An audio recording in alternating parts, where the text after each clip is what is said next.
أعوذ بالله من الشيطان الرجيم. بسم الله الرحمن الرحيم. واتقوا يوما ترجعون فيه إلى الله ثم توفى كل نفس ما كسبت وهم لا يظلمون. سورہ بقرہ سورہ نمبر 2 آیت نمبر 281 281. اور اس دن سے بچنے کی کوشش کرو، اس دن سے ڈرو جس دن تم کو واپس اللہ کے پاس لایا جائے گا، پھر ہر شخص کو اس کے کیے ہوئے تمام کاموں کا پورا پورا بدلہ دیا جائے گا، اور ان میں سے کسی پر ظلم نہیں کیا جائے گا، اتیاچار نہیں ہوگا. And fear a day when you will be returned to Allah. Then every soul will be compensated for what it earned, and they will not be treated unjustly.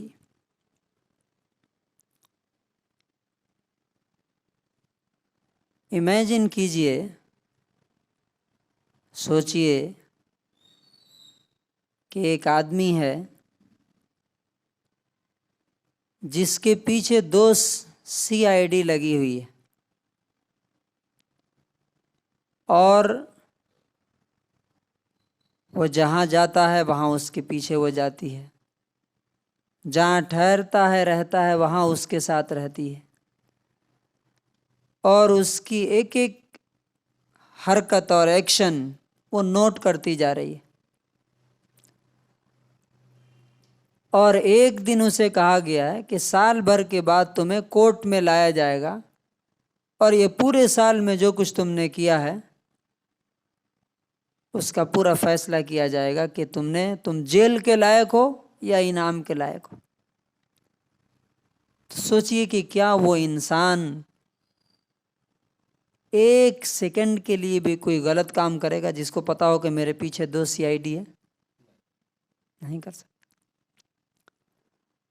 ہم میں سے ہر انسان کے ساتھ اللہ کی طرف سے 2 CID ہے، یہ دونوں فرشتے، اور یہ اپنا کام ہر وقت کر رہے ہیں. ہم جو بول رہے ہیں، جو سوچ رہے ہیں، جو کر رہے ہیں، گھر میں ہو، مسجد میں ہو، پبلک میں ہو، کہیں بھی، وہ سب نوٹ کیا جا رہا ہے. تو اللہ تعالیٰ کہتا ہے کہ وہ دن بہت جلد آنے والا ہے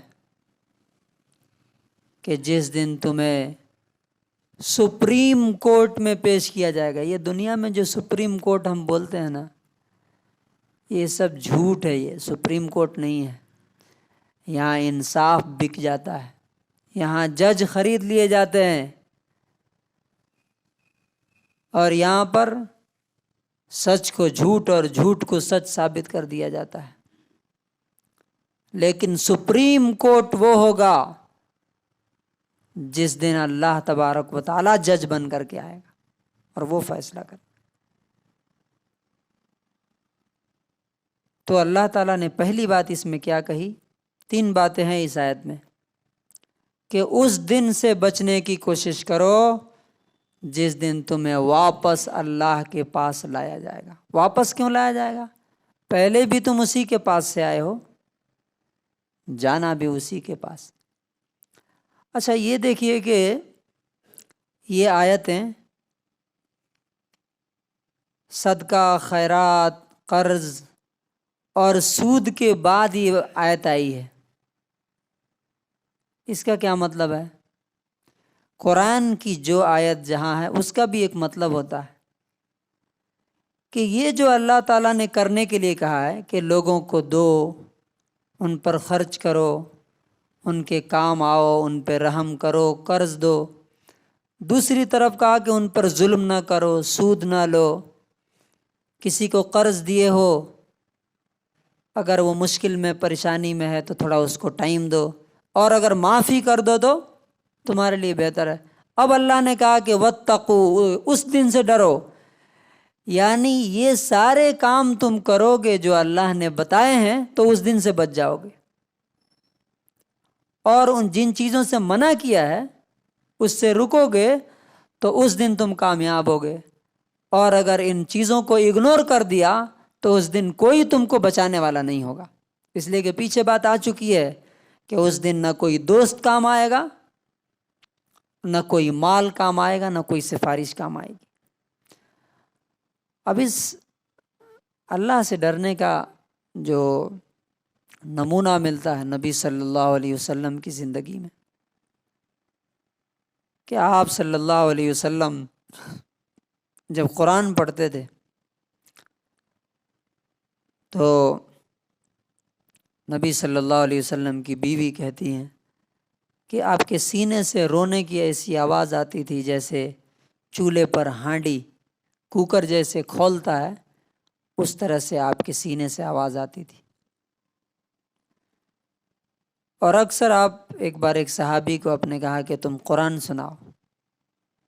ایک جگہ پہنچے جہاں پہ اللہ نے یہی اسی دن کا تذکرہ کیا ہے، وَجِئْنَا بِكَ عَلَىٰ هَٰؤُلَاءِ شَهِيدًا، اے نبی ہم آپ کو ان کے اوپر گواہ بنا کر کے کھڑا کریں گے قیامت کے دن۔ تو نبی صلی اللہ علیہ وسلم نے کہا کہ بس رک جاؤ۔ تو وہ صحابی نے جب ان کو دیکھا تو آپ کی آنکھوں سے آنسو بہہ رہے تھے کہ اس دن مجھے اللہ تبارک و تعالیٰ اپنے سامنے کھڑا کر کے سوال کرے۔ اسی طرح آپ صحابہ کرام کو دیکھیے، تابعین، حضرت عمر بن عبدالعزیز ایک بہت بڑے تابعی گزرے ہیں، تابعی کہتے ہیں صحابہ کے اسٹوڈنٹ، آج کے دور کے 20 کنٹریز کے وہ کنگ تھے، لیکن اتنا روتے تھے کہ رونے کی وجہ سے بے ہوش ہو جاتے تھے۔ ایک بار رات کو انہوں نے رونا شروع کیا، سارے گھر والے بھی رونے لگے ان کو دیکھ کر کے۔ پھر جب تھوڑا آنسو تھمے تو ان کی بیوی نے پوچھا کہ کیوں رو رہے تھے آپ؟ تو کہا میرے دل میں خیال آیا کہ قیامت کے دن سارے لوگ اللہ کے سامنے کھڑے ہیں، حساب و کتاب ہو رہا ہے، وہاں سے کچھ لوگ جنت کی طرف جا رہے ہیں، کچھ لوگ جہنم میں جا کے گر رہے ہیں، یہ خیال آتے ہی میں رونا شروع کر دی۔ یہ ہے اللہ رب العزت کا ڈر۔ دوسری بات یہ کہی گئی ہے ثم توفی کل نفس ما کسبت، پورا پورا بدلہ ہر شخص کو دیا جائے گا جو وہ کما رہا ہے۔ ہم جو کچھ کر رہے ہیں نا وہ سب کما رہے ہیں۔ فار ایگزامپل ہم لوگ نماز پڑھنے کے لیے آئے ہیں، ہم نے بھی کچھ کمایا نیکی۔ جو لوگ گھروں میں سو رہے ہیں انہوں نے کیا کمایا؟ گناہ اور برائی، اللہ کا حکم توڑ کر کے وہ گناہ کمایا انہوں نے۔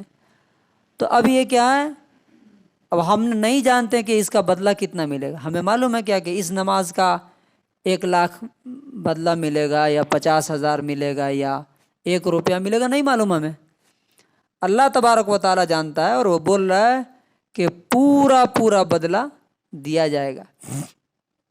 اور لاسٹ میں فرمایا وَهُمْ لَا يُظْلَمُونَ، کسی پر بھی ظلم نہیں کیا جائے گا۔ مطلب فَمَن يَعْمَلْ مِثْقَالَ ذَرَّةٍ خَيْرًا يَرَهُ، جس نے ایک ذرے کے برابر بھی، ذرہ ایٹم کے برابر، رتی بھر بولتے ہیں نا، جس نے اچھائی کی ہوگی وہ بھی اسے دیکھے گا، اور جس نے رتی بھر برائی کی ہوگی وہ بھی اس کو دکھا کر کے اس کا بدلہ دیا جائے گا۔ تو جب ہر چیز کا بدلہ ملنے والا ہے تو انسان کو کتنا زیادہ سیکیور رہنا چاہیے، سینسٹیو رہنا چاہیے کہ وہ دن بہت جلد آنے والا ہے۔ اور اللہ نے اس کے بارے میں بول دیا انہم یرونہ بعیدا ونراہ قریبا، تم سمجھتے وہ دور ہے، ہم تو اسے بالکل قریب دیکھ رہے ہیں، بہت قریب ہے۔ اللہ تبارک و تعالی ہمیں اس دن کی تیاری کی توفیق نصیب فرمائے۔ سبحان اللہ و بحمدہ۔